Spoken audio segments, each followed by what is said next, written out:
Voy a presentar al doctor Mario Caponetto. Egresó en 1966 de la Facultad de Medicina de la Universidad de Buenos Aires. Teniente coronel médico y cardiólogo universitario. Estudió filosofía durante casi 20 años en la cátedra privada del maestro Jordán Bruno Yenta. Comenzó ejerciendo su profesión en el interior del país. Fue médico asistencial y luego jefe de los servicios de cardiología y terapia intensiva, sucesivamente en el Hospital Militar de Campo de Mayo. Como médico, su mayor inquietud fue reintegrar a la medicina el rango cultural y científico que parece haber perdido en un proceso de creciente deshumanización. Miembro del Consejo Nacional de Investigaciones Científicas y Técnicas. Sus estudios versan acerca de temas de antropología y ética médica. Ha dictado numerosos cursos sobre estas disciplinas en diversas entidades e institutos, interviniendo en congresos y pronunciando además conferencias en distintos lugares del país y del exterior. Es profesor de Antropología Filosófica en la Universidad de El Salvador. Miembro del Consorcio de Médicos Católicos y secretario de la Corporación de Científicos Católicos. También se destaca su labor como publicista en las revistas y periódicos de nuestro país.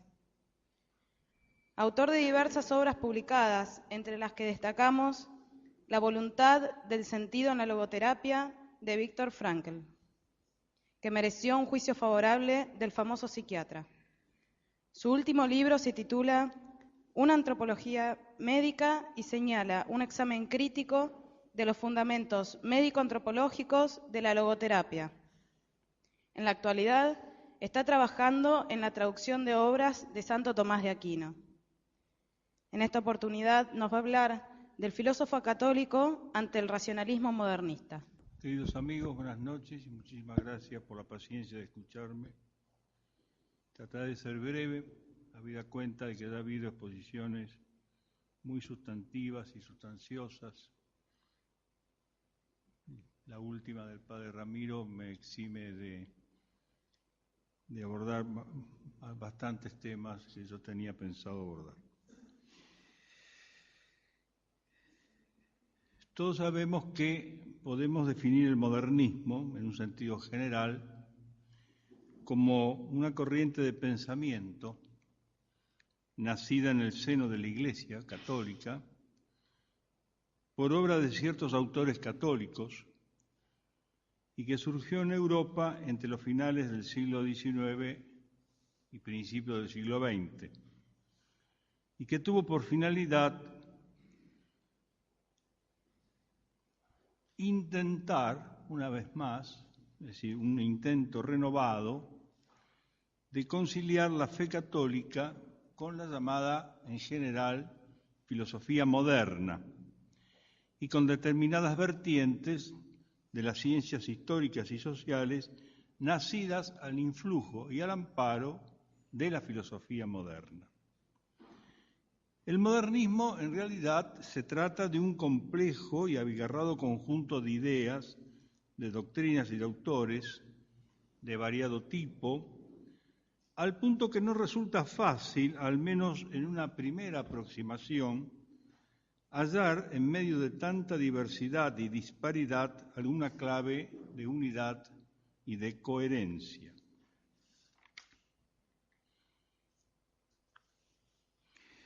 Pues bien, sin duda uno de los mayores méritos de la encíclica Pascendi, Dominici Gregis, de San Pío X, cuyo centenario estamos conmemorando, fue haber logrado reunir y articular en una notable síntesis expositiva todo cuanto se hallaba hasta entonces disperso en la ya mencionada multitud de autores y de doctrinas, poniendo así de relieve las raíces comunes que los unían y que le daban su sentido último. San Pío X comienza esa síntesis expositiva buscando, en primer término, poner claridad y orden en materia tan compleja, son palabras textuales de la encíclica. Y a fin de lograr este objetivo de ordenar y sistematizar tanta complejidad y diversidad de autores y doctrinas, sostiene el Papa que en cada modernista se presenta y se reúne en sí mismo una variedad de personajes, mezclando, por decirlo así, al filósofo, al creyente, al teólogo, al historiador, al crítico, al apologista, al reformador. Personajes todos estos, dice el Papa, que conviene distinguir particularmente, cada uno de ellos por separado, si se quiere conocer a fondo su sistema y penetrar en los principios y consecuencias de sus doctrinas. De tales personajes mencionados por el Papa, nosotros vamos a ocuparnos en el presente empeño del filósofo. Pero previamente debemos formular una doble aclaración. En primer lugar, este filósofo del cual vamos a hablar es en principio alguien que filosofa sobre cuestiones que atañen a la fe cristiana. El mismo texto de la encíclica Pascendi así lo expresa cuando inmediatamente que comienza a analizar a este personaje que es el filósofo, le atribuye expresamente una filosofía religiosa. El Papa habla, cuando va a hablar del filósofo, va a hablar de su pensamiento calificándolo de filosofía religiosa. Esto quiere decir que se trata de una filosofía que implica, a modo de sucesivos consecuentes, una teología, una crítica de la Sagrada Escritura y una apologética. Es decir, del filósofo modernista dependen el teólogo, el crítico de la Sagrada Escritura y el apologista. Por tanto, este filósofo modernista, este personaje, uno de los tantos personajes que conviven en el modernista, como tendremos ocasión de ver, adquiere una importancia predominante al constituir como una suerte de basamento o de cimiento de todo el edificio doctrinal y oficiar a la manera de una ligación que reúne y aúna entre sí al menos estos cuatro grandes campos en los cuales el modernismo ejerce y ejerció su influencia. Esto es, repito, la filosofía, la teología, la crítica escriturística y la apologética. Esa sería entonces la primera advertencia o la primera aclaración previa que nos parece pertinente formular. En segundo lugar, debemos tener en cuenta que, propiamente hablando, no existe una filosofía modernista, aun cuando esta expresión podamos utilizarla por una comodidad expositiva o didáctica. En efecto, ninguno de los principales representantes y mentores del modernismo, un Loisy en Francia, un Tyrrell en Inglaterra, Schell en Alemania, un Murray o un Bonaiuti en Italia, por ejemplo, para citar los grandes maestros, digamos así, o antimaestros del modernismo, ninguno de ellos en realidad fue filósofo en sentido propio, pues no crearon ni formularon una filosofía que pueda reputarse como propia, sino más bien abrevaron en las fuentes de la filosofía moderna a la que pidieron en préstamo los instrumentos conceptuales para su labor teológica, crítica y apologética. Por eso nos parece más adecuado hablar de un modernismo filosófico antes que de una filosofía modernista. Este dato es sumamente importante porque nos lleva a un tema fundamental, a saber, si toda filosofía es apta para la inteligencia de la fe, punto este en el que el modernismo exhibe a la vez su máxima debilidad y su mayor peligrosidad.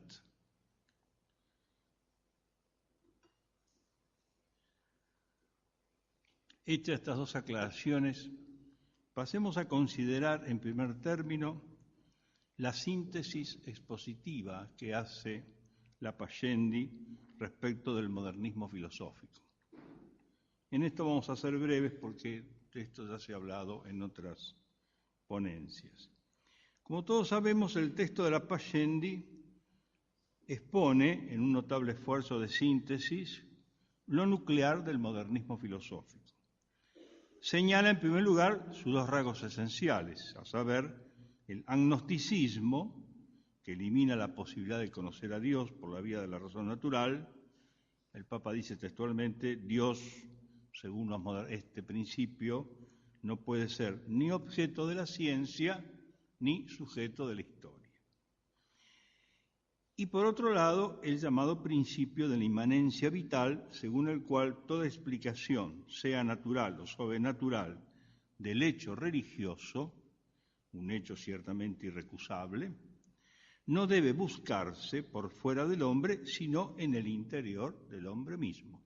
El hecho religioso es reducido a una dimensión humana, como fenómeno simplemente humano, inmanencia religiosa. Así, un impulso de indigencia de lo divino engendra en lo íntimo del corazón humano un sentimiento especial que tiene por distintivo el envolver en sí mismo la propia realidad de Dios bajo el doble concepto de objeto y causa íntima del sentimiento, y el unir, en cierta manera, al hombre con Dios. Estoy citando textualmente a Lapallendi. En ese sentimiento reside y consiste la fe.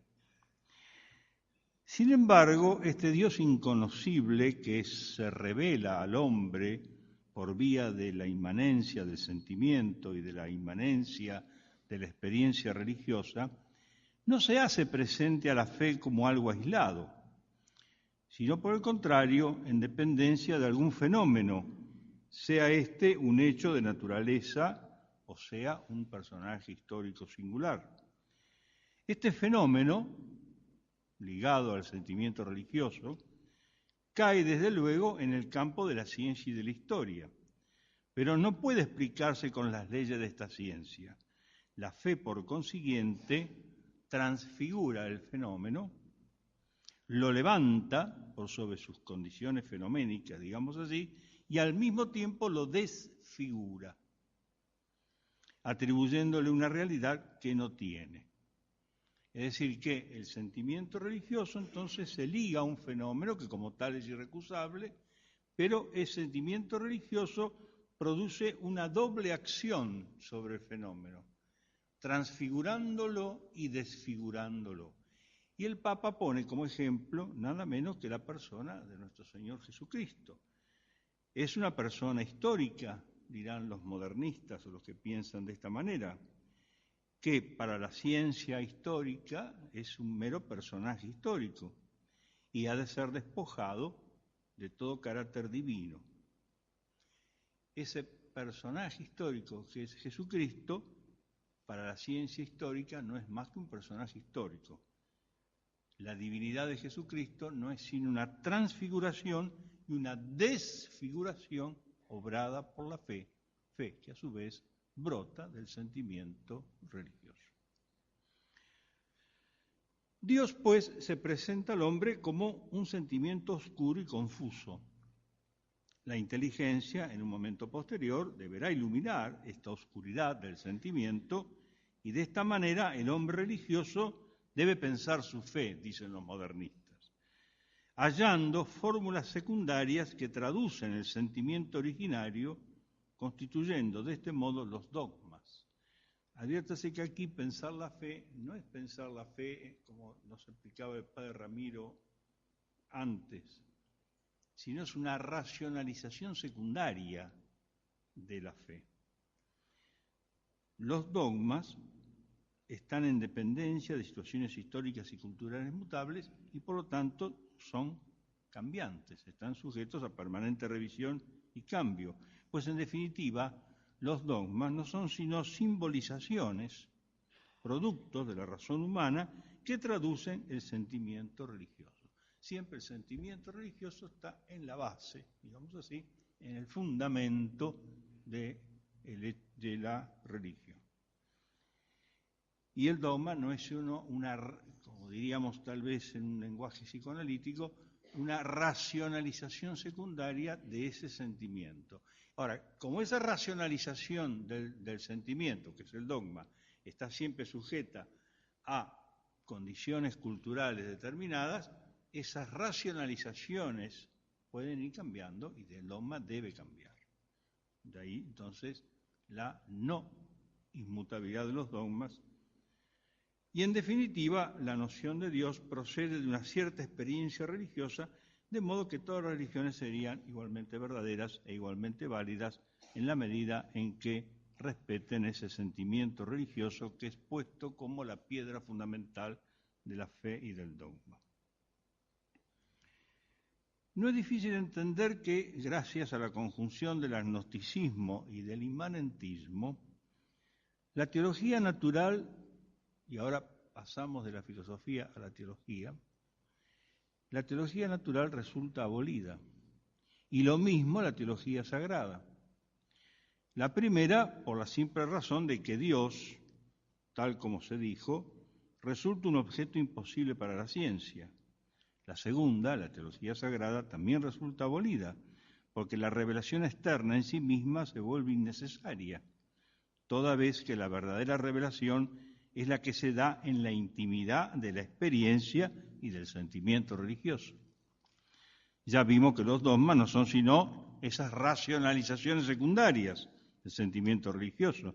De igual manera, la necesidad de otorgar a la religión signos sensibles es la que crea los sacramentos. Los sacramentos no son instituidos por Jesucristo como canales de la gracia, sino simplemente signos sensibles que el sentimiento religioso necesita para expresarse. Por su parte, las Sagradas Escrituras no son otra cosa que meros relatos recopilados de experiencias hechas por los creyentes de Israel en el Antiguo Testamento o por los primeros apóstoles del cristianismo. La Iglesia misma, finalmente, constituye un producto de la experiencia colectiva y en ella la autoridad no tiene más función que la de formular y expresar las experiencias y los sentimientos de las comunidades.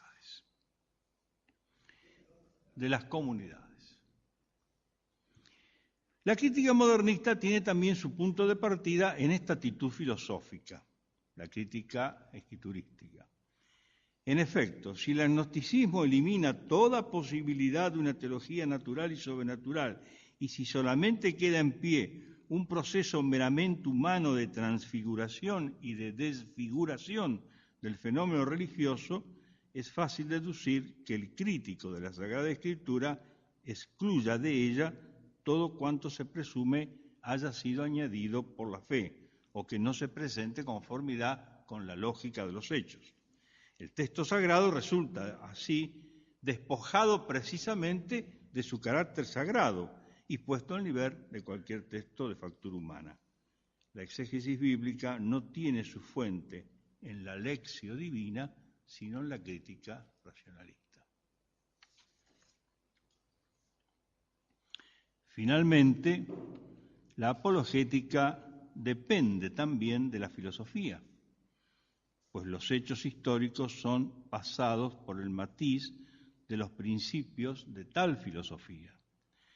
Para la apologética modernista, la fe se sostiene en el sentimiento y en la inmanencia de la experiencia religiosa que descubre el deseo de lo divino en el hombre, y esto basta para sostener y defender la fe sin necesidad de acudir ni al auxilio externo de la revelación ni a los signos visibles como los milagros. Tal en síntesis lo que Lapayende expone en sus trazos esenciales en cuanto a este personaje que es el filósofo que vive en el modernista. Filósofo del cual dependen, y esto es importante reiterarlo, el teólogo, el crítico de la Sagrada Escritura, o el exegeta escriturístico, y finalmente el apologeta. Ahora podemos ver con mayor claridad lo que dijimos más arriba, que no se trata de una filosofía propia de los modernistas, sino de una pretendida subordinación de la fe a las exigencias de una filosofía tomada en préstamo y de una ciencia cuyas conclusiones se asumen acríticamente y a la que la misma fe debe sometérsele. Lo que Lapayende reprueba en definitiva es el intento de conciliar la fe con esta filosofía pedida en préstamo al pensamiento moderno. El texto de la encíclica en esto es claro. Cito: todos los modernistas, sin excepción, quieren ser y pasar por doctores de la Iglesia. Con palabras grandilocuentes subliman la filosofía moderna. Y del consorcio de esa falsa filosofía con la fe nace su sistema, repleto de tantos errores. Quieren que se renueve la filosofía, principalmente en los seminarios, continúa el Papa, de suerte que se enseñe a los jóvenes la filosofía moderna, única verdadera y que corresponde a nuestra época. Sobre esta filosofía, insiste el Papa, los modernistas quieren fundar una teología ajena a la fe y al magisterio.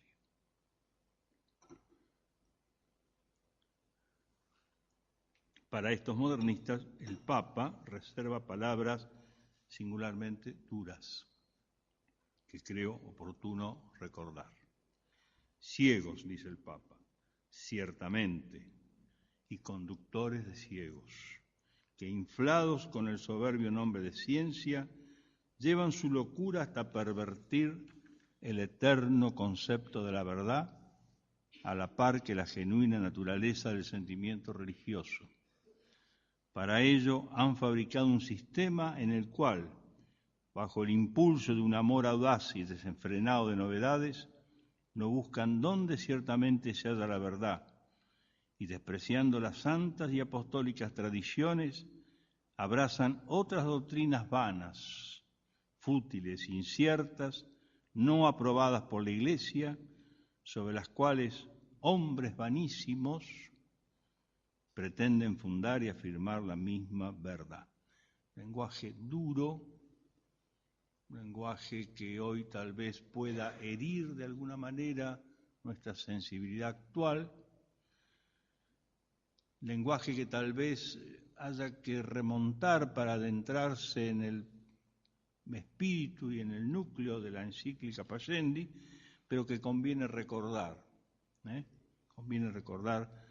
cómo califica el Papa, con qué dureza a estos nuevos doctores. Ahora bien, para tratar de entender este modernismo filosófico hay que buscar, sin duda, sus raíces. Y a mi juicio, tres son las raíces que nosotros podemos encontrar en este modernismo filosófico.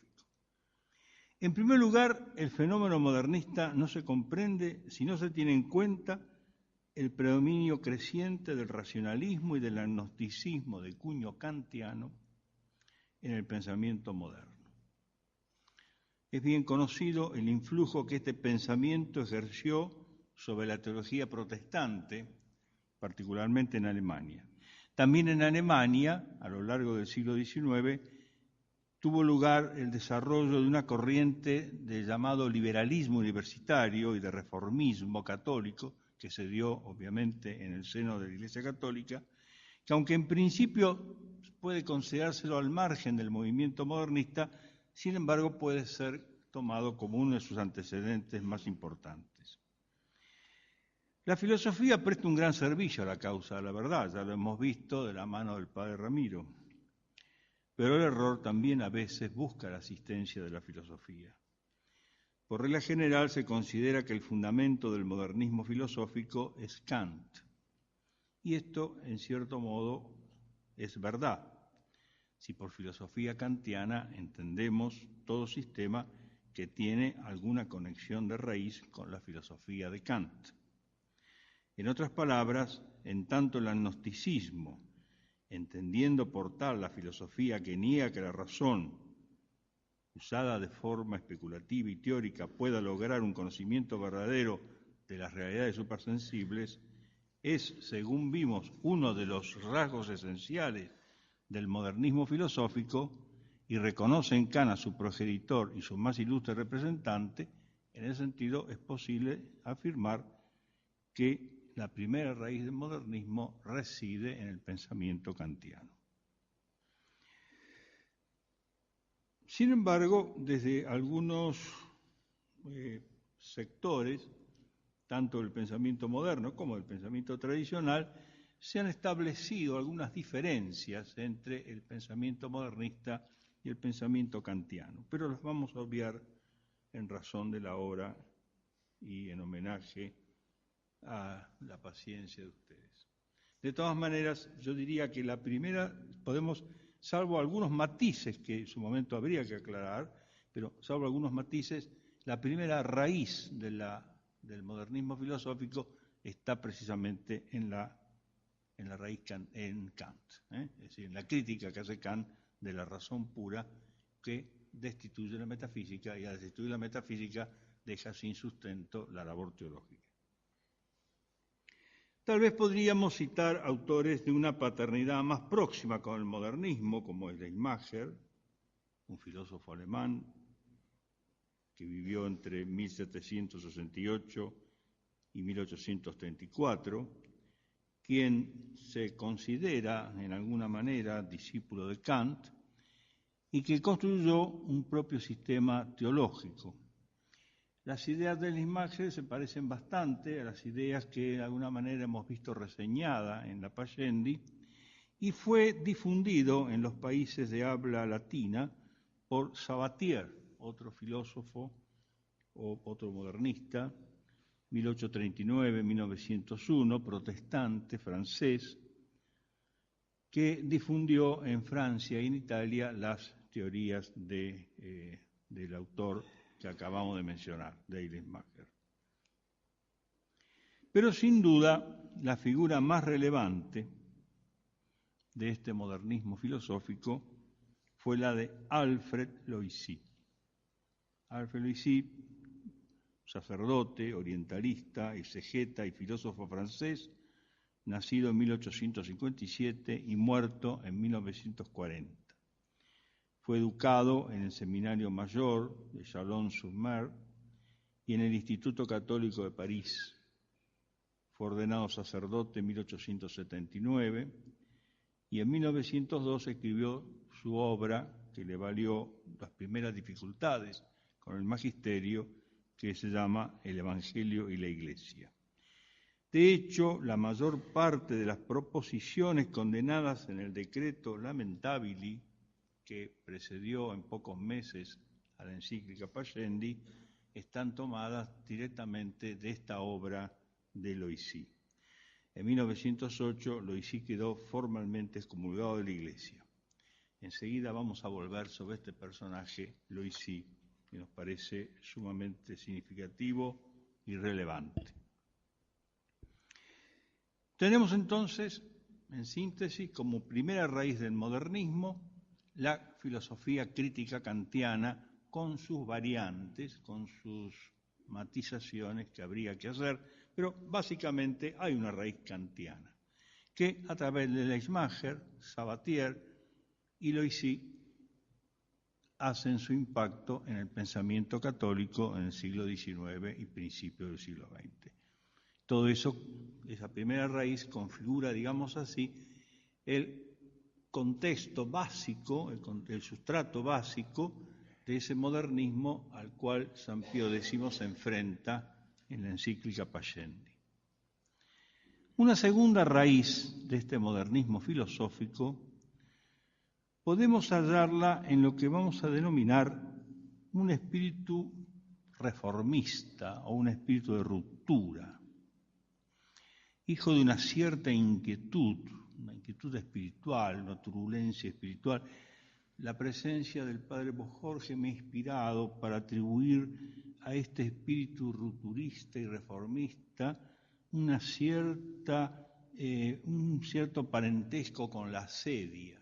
El padre Bojorge se ha dedicado mucho a este tema de la asedia, ¿no? La asedia es una pasión del alma, es una clase de tristeza, es una tristeza que no soporta las cosas divinas. Pero puede pasar el orden de la razón, dice Santo Tomás, y de ser una pasión del alma, en sí misma moralmente neutra, puede ser un pecado grave, ¿no? Que es no soportar lo divino. Lo divino produce tristeza, fíjense qué cosa terrible, ¿no? Es un vicio realmente grave. Y tal vez hay un fondo ascético en este espíritu rupturista que ahora vamos a analizar a través de algunos textos de Loisy. Este espíritu reformista, rupturista, va a llevar a algunos de los pensadores modernistas incluso a la pérdida de la fe, como el caso del ya citado Loisy. Este espíritu es el que alienta un proyecto común a todos los modernistas, pese a que entre ellos existen notorias diferencias de pensamiento y de personalidades, pese que incluso entre ellos hubo controversias. Sin embargo, hay un proyecto común en ellos, y ese proyecto común, que puede definirse como un poner de acuerdo la fe con el pensamiento moderno, haciendo para ello las reformas que fueran necesarias en la doctrina de la fe, ese proyecto común está alentado, digamos así, por este espíritu rupturista, reformista, hijo de la asedia. Es interesante al respecto traer, como dije, algunos textos del ya citado Loisy, extraídos del epistolario y de un diario que escribió Loisy, que son dos textos fundamentales para entender el pensamiento y el espíritu de este personaje. En una carta dirigida a Eutín, escribía que era su intención, y leo textualmente, impulsar una reforma no solamente de los estudios eclesiásticos, sino de la enseñanza católica en general y de lo que he llamado el régimen intelectual de la Iglesia. Esta carta está fechada el 19 de febrero de 1906, apenas 2 años antes de la publicación de la Pascendi. Jugel, un corresponsal, digamos, de Loisy, le escribía a Loisy una carta en la que, muy entusiasmado, le reconocía que él era el gran exegeta y el nuevo profeta del nuevo catolicismo.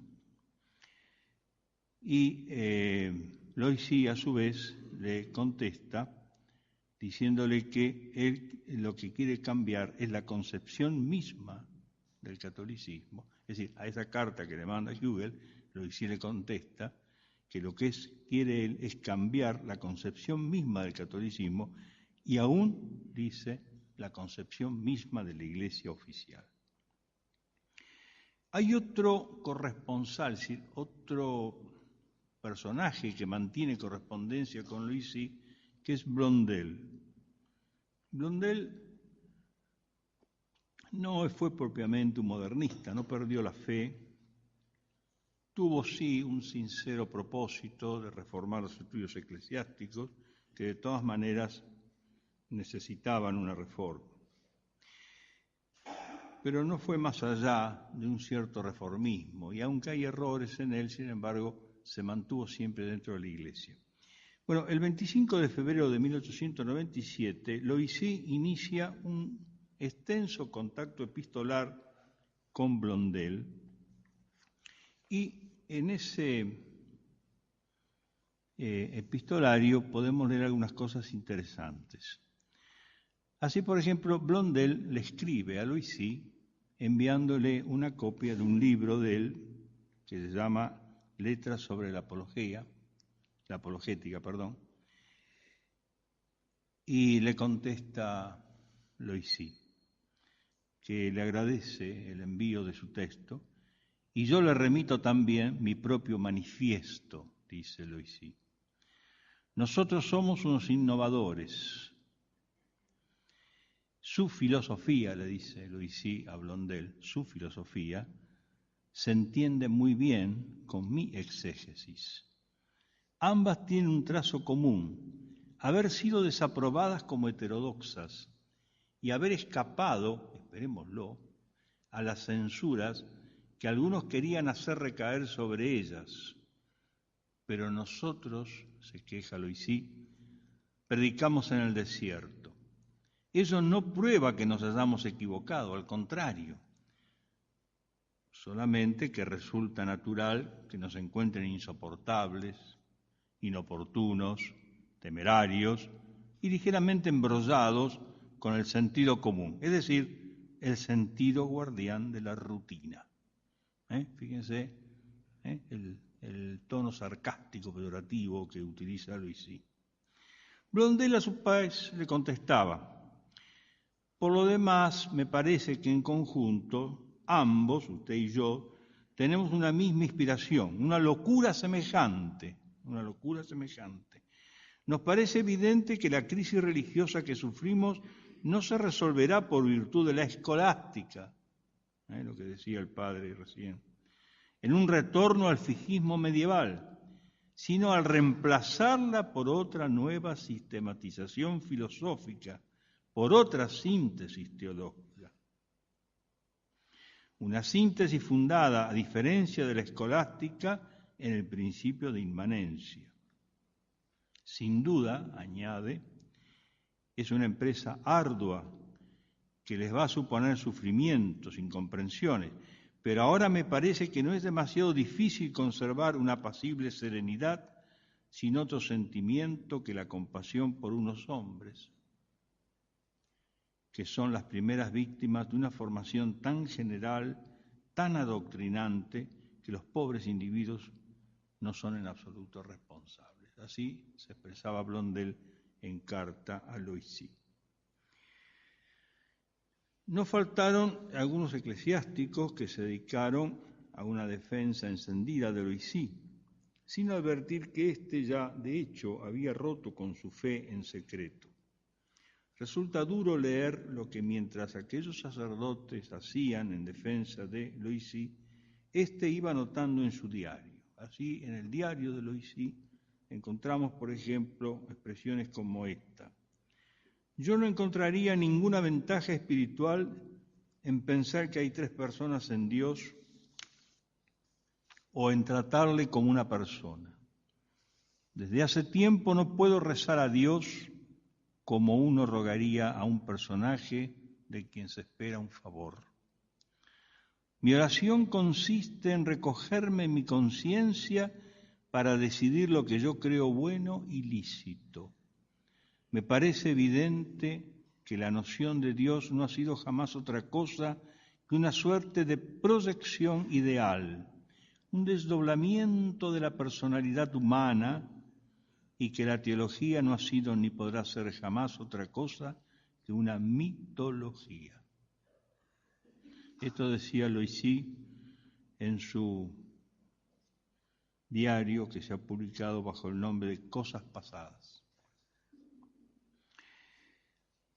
No cabe duda que la teología católica sufría, en el terreno abonado al despertar de las inquietudes intelectuales del comienzo del siglo XX, una doble y fuerte sacudida, con la crítica del positivismo histórico y con las corrientes subjetivistas y relativistas del pensamiento moderno.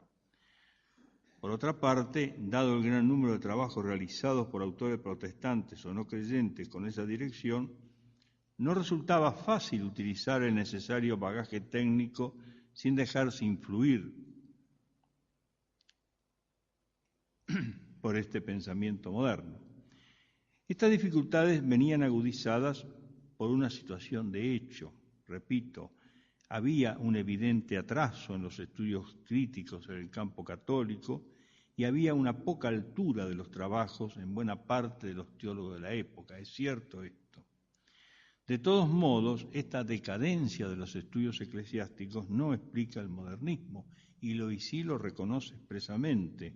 Él dice que sus dudas no provenían de la mediocridad de la enseñanza que me fue dada. Podría haber sido la más sustancial y la más alta de las enseñanzas, y no me hubiera causado menos angustiosas perplejidades. Mis dudas, dice Loisy, no provenían de la baja calidad de la enseñanza que yo recibía en el seminario.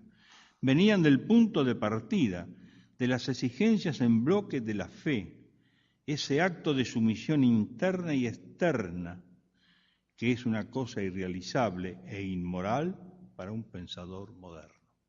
La sumisión a la fe es inmoral, dice Loisy, este espíritu realmente inquieto, ascético, en su diario, Cosas Pasadas. De manera entonces que tenemos este espíritu rupturista, este espíritu inquieto, ascético en el fondo, como la segunda raíz del modernismo filosófico. Pero hay una tercera y última raíz, que a nuestro juicio es tal vez la más profunda. Ya hemos dicho y hemos resaltado que el modernismo representa un fenómeno intraeclesial. San Pío X lo califica como un intento de destruir la Iglesia desde dentro de ella misma. Surge en consecuencia inevitable una pregunta. ¿Por qué se dieron? ¿Por qué se da o se dan en la Iglesia estas fuerzas interiores que tienden a desgarrarla y a destruirla desde dentro de sí misma? ¿Por qué? ¿Cómo han podido instalarse, crecer y permanecer estas tendencias autodestructivas? La respuesta a estos interrogantes ronda el mysterium iniquitatis. No obstante, algo podemos y debemos intentar responder. Confieso que he reflexionado mucho sobre este punto. Y la conclusión, de momento, es que en su última razón, el modernismo, como este fenómeno intraeclesial, como este intento de destruir la Iglesia desde dentro, se escribe en el marco de una distorsionada visión por parte de muchos cristianos de la relación Iglesia-mundo. Hay allí, me parece, una última y más radical clave, con la consecuente tentación de rendirse al mundo. Conviene, por lo tanto, que nos detengamos un momento a considerar este punto. Comencemos estableciendo el significado de la palabra mundo. Es una palabra que tiene más de un sentido y a veces contradictorios. Como enseña Santo Tomás en un texto que corresponde a su comentario del Evangelio de San Juan, hay un mundo que se refiere a la creación y por lo mismo es bueno, pues Dios lo ha creado. Hay un mundo que se dice en relación a la perfección que alcanza. Es el mundo que Jesucristo reconcilió con su muerte. Y hay por fin un mundo que se llama así en razón de su perversión. Y es aquel del que habla en la primera carta de San Juan. Todo el mundo está puesto bajo el maligno. Esto es una cita extraída del comentario de Tomás de Aquino al Evangelio de San Juan. Es este mundo, este último sentido, este tercer último sentido del mundo, el de la perversión, es decir, la creación que se aparta del Creador y del Redentor. Ese es el mundo que constituye la constante tentación del cristiano. Hay pues un mundo que debe ser rechazado y hay un mundo que debe ser plenamente acogido. Pero cuando esta distinción falla, entonces es cuando el cristiano pierde el rumbo y cede a la tentación de conformarse con el espíritu de ese mundo por el cual Cristo no quiso orar. Es el mundo del cual dijo, mi reino no es de este mundo. Esta tensión dramática entre Cristo y el mundo, entre la Iglesia y el mundo, signa toda la historia de la Iglesia y signa la vida entera del cristiano. Si hablamos pues de una distorsionada relación Iglesia-mundo, como el marco general en el que se inscribe la herejía modernista, de lo que pretendemos hablar es de esa falta de discernimiento entre el mundo que ha de ser acogido y el mundo que ha de ser rechazado, que se traduce, esa falta de discernimiento, en un ceder a la gran tentación de aceptar el espíritu del mundo y negar a Jesucristo. Pero esta tensión es propia y exclusiva del cristiano. Por eso la vemos instalada en el interior de la Iglesia, porque está instalada, en definitiva, en el corazón del cristiano, que es el campo de la gran batalla. Ahora bien, en nuestro tiempo, esta relación o tensión Iglesia-mundo adquiere una relevancia muy particular. Y me refiero expresamente al tiempo que transcurre a partir del Concilio Vaticano II. Nadie puede ignorar las turbulencias que durante y después del concilio sacudieron la vida de la Iglesia. En su discurso de la Navidad del año 2005, dirigido a los miembros de la Curia Romana, decía el Papa Benedicto XVI, nadie puede negar que en vastas partes de la Iglesia la recepción del concilio se ha realizado de un modo más bien difícil, aunque no queremos aplicar a lo que ha sucedido en estos años la descripción que hace San Basilio, el gran doctor de la Iglesia, de la situación de la Iglesia después del concilio de Nicea. San Basilio la compara con una batalla naval en la oscuridad de la tempestad, diciendo, entre otras cosas, el grito ronco de los que por la discordia se alzan unos contra otros, las charlas incomprensibles, el ruido confuso de los gritos interrumpidos ha llenado ya casi toda la Iglesia, tergiversando por exceso, por defecto, la recta doctrina de la fe. No queremos, dice el Papa, aplicar precisamente esta descripción dramática de San Basilio a la situación del posconcilio, pero refleja algo de lo que ha acontecido. Hasta ahí, Benedicto XVI, discurso de Navidad a la Curia Romana, 2005. No quiere el Papa aplicar las palabras de San Basilio, pero en el fondo no deja de aplicarlas en alguna manera. Partimos pues de un hecho cierto, la dificultad de todo orden que el concilio ha suscitado y sigue suscitando. Esto no quiere decir negar el concilio, ni muchísimo menos, como se ha pretendido desde algunos sectores, pero tampoco podemos negar la realidad de estas turbulencias que se han generado en la Iglesia. Entonces cabe preguntarse, ¿el concilio redefinió la relación Iglesia-mundo? Y si lo hizo, ¿en qué consiste esta redefinición? En el mismo discurso que hemos citado, de Navidad, el Papa Benedicto comienza por reducir la cuestión a sus verdaderas proporciones. Y así decimos, y así leemos. El concilio debía interrogarse sobre la relación entre la Iglesia y su fe, por una parte, y el hombre y el mundo actual, por otra. La cuestión resulta mucho más clara si en lugar del término genérico mundo actual, elegimos otro más preciso. El concilio debía determinar de modo nuevo la relación entre la Iglesia y la edad moderna. Es decir, se trata de definir una relación, o mejor dicho, un conjunto de relaciones de la Iglesia de cara a una situación histórica concreta. El Santo Padre describe una triple relación que exige una nueva definición. Primero, la relación entre la fe y las ciencias modernas. Segundo, la relación entre la fe y el Estado moderno. Tercero, la relación entre la fe católica y las otras religiones del mundo. En estas nuevas definiciones se da sin duda una cierta discontinuidad, dice el Papa, mas esta no afecta jamás el plano de los principios, sino que afecta tan solo el plano de lo contingente.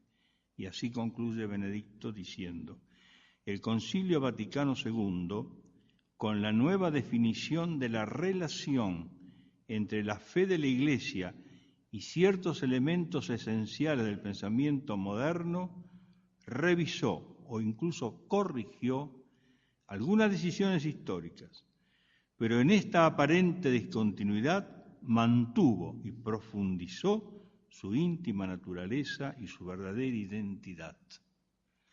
La Iglesia, tanto antes como después del Concilio, es la misma Iglesia, una, santa, católica y apostólica, en camino a través de los tiempos. Prosigue su peregrinación entre las persecuciones del mundo y los consuelos de Dios, anunciando la muerte del Señor hasta que Él vuelva. En esto está, pues, la clave de una correcta interpretación de cuanto pudiera denominarse una redefinición conciliar de la religión Iglesia-mundo y, por ende, de una adecuada comprensión del modernismo. Es decir, que a partir entonces del Concilio Vaticano II ha habido, admite el Papa, alguna discontinuidad, tal vez, en la definición de algunas relaciones, pero esas discontinuidades no afectan nunca el plano de los principios, afecta solamente el plano de las realidades contingentes. Bien, después de esta sumaria y esquemática revisión del modernismo en sus tres raíces, estaríamos en mejores condiciones de comprender cuál es el papel o la misión de un filósofo católico frente al racionalismo modernista. En realidad, si se mira bien, el modernismo filosófico es la antítesis de la filosofía cristiana. Mientras la filosofía cristiana es el fruto maduro y admirable de la razón humana, iluminada y asistida por la fe, la filosofía modernista no es sino una empresa inviable en el estricto plano filosófico y es, sobre todo, un fruto amargo. No es este el momento de abordar un tema tan complejo como el de la filosofía cristiana. Mucho hemos aprendido de la exposición anterior. Sin embargo, podemos definirla con las palabras de Gilson, cuando glosando el texto de la encíclica de León XIII, Aeterni Patris, dice que la filosofía cristiana es el método filosófico en el que la fe cristiana y el intelecto humano unen sus esfuerzos en la investigación conjunta de la verdad filosófica. Fórmula perfecta, sin duda, que en su escueta exactitud traduce toda la densidad del problema. Sin embargo, en esta escueta exactitud apenas si está enunciado un problema de gran complejidad. Me parece a mí que para entender en esencia qué es la filosofía cristiana, debemos apelar a un breve texto de Santo Tomás en la Summa contra Gentiles. Cuando Santo Tomás habla de la sabiduría, dice, ¿cuál es el objeto de la sabiduría? ¿Cuál es ese objeto, en definitiva, sobre el cual deben hacer coincidir sus esfuerzos la fe y la razón? Y Santo Tomás acude a Aristóteles. Dice que Aristóteles, en la metafísica, enseña que la sabiduría es una verdad primera, que es el fin último del universo. Pero resulta, dice Santo Tomás, que esa sabiduría, esa verdad primera, se encarnó y vino al mundo. Y después de traer a colación el texto de Aristóteles, de la metafísica de Aristóteles, Santo Tomás trae inmediatamente a colación el texto de San Juan. Yo para esto vine al mundo, para dar testimonio de la verdad. Entonces, en este brevísimo texto, que pueden leer en el capítulo 2 de la Contra Gentiles, libro primero, hay un salto apenas imperceptible en la tersura de la prosa tomista. Pero hay un salto fundamental, ahí cambió la historia de la filosofía. Porque esta conjunción del texto de la metafísica de Aristóteles con el texto revelado de San Juan es toda una clave de bóveda sobre la cual Tomás va a erigir después todo el edificio de la filosofía cristiana. Porque en definitiva el fundamento último de toda la filosofía cristiana es filosofar asumiendo el misterio de la encarnación del Verbo.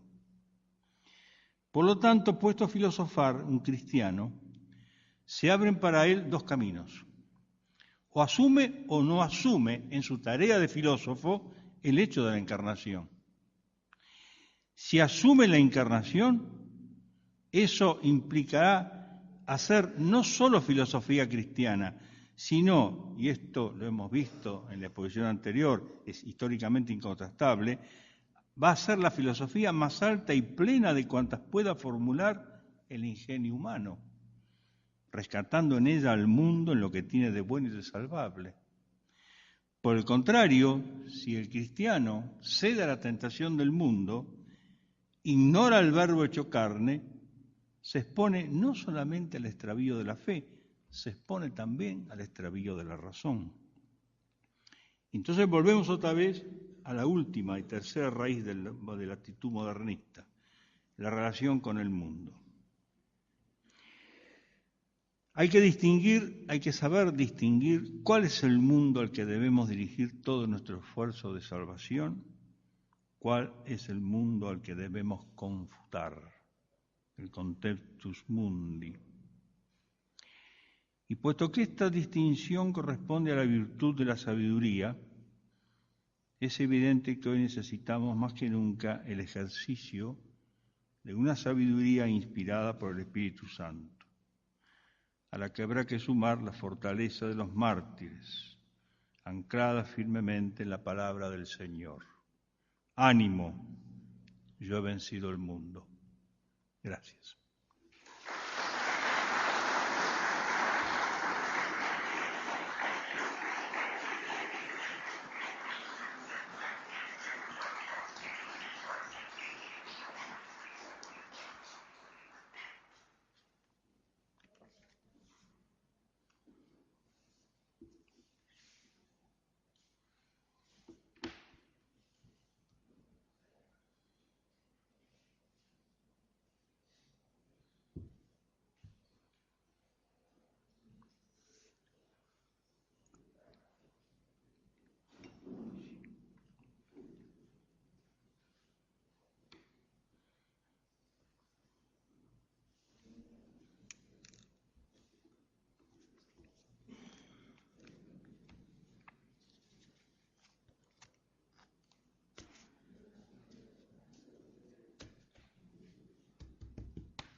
Bueno, acá tenemos algunas preguntas.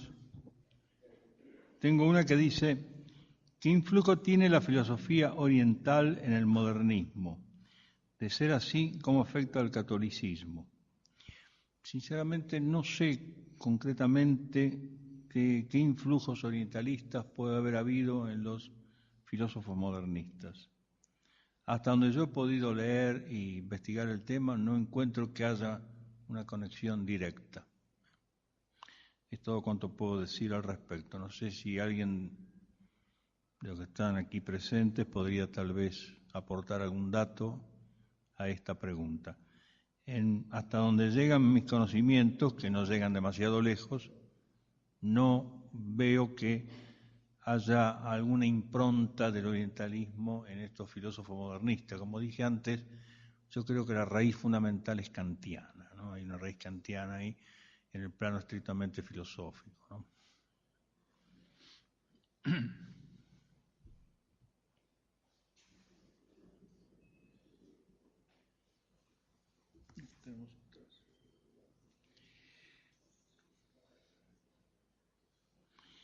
¿Puede relacionarse la asedia como pecado capital con enfermedades mentales que se consideran irreversibles, como la psicosis, por ejemplo? Bueno, este es todo un tema. Hablar de la asedia en presencia del padre Bojorge me inhibe. No puedo. Pero como la pregunta tiene su costado médico, entonces me animo un poquito más. Sí, podría en cierto modo. Como dije antes, esto es un tema muy interesante, pero se va totalmente del tema de la jornada. En todo caso, vamos a pedirle a Virginia que el año que viene haga una jornada sobre psicología. Sí, puede relacionarse en el sentido que es una pasio anime. Es decir, la asedia es una pasión del alma, es una forma de la tristeza. Y como tal, si se va del orden de la razón, no constituye un pecado, eso lo dice bien Santo Tomás, lo aclara bien Santo Tomás en De Malo. Yo creo que la cuestión 11 de Malo trata sobre la asedia, si no me falla la memoria. Y ahí Santo Tomás distingue entre una asedia que sería pasión y una asedia que sería pecado. La asedia pasión, como cualquier otra pasión, puede sí cristalizarse, consolidarse de alguna manera y constituir una organización, yo no diría psicótica en un sentido estrictamente médico, psiquiátrico, sino neurótica. Podría ciertos cuadros depresivos, eso que se conocía antiguamente como la psicastenia, podría en todo caso sí tener algún parentesco con la asedia. Pero este es un tema muy complejo, habría que seguir conversándolo mejor. ¿Cómo? Claro, sí, exactamente. ¿Podría explayarse más el papel del filósofo católico en el día a día frente al racionalismo modernista? Sí, podríamos explayarnos mucho más. En realidad, la tarea del filósofo católico es, como dije antes, ¿no?, asumir en plenitud el hecho de la encarnación del Verbo.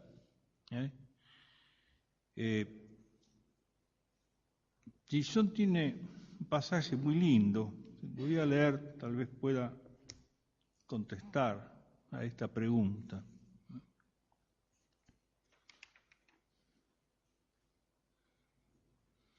Gilson tiene un trabajo hermoso que se llama La inteligencia al servicio de Cristo Rey. Y dice, habla ahí de la relación con el mundo, ¿no? Y entonces trae a colación una cita de Bossuet en el Tratado de la Concupiscencia, donde comentando la primera epístola de San Juan dice Bossuet: el mundo son aquellos que prefieren las cosas visibles y transitorias a las invisibles y eternas. Sí, admite Gilson, El cristianismo es una condenación radical del mundo, pero es al mismo tiempo una aprobación sin reserva de la naturaleza. Y aquí una primera clave, la naturaleza.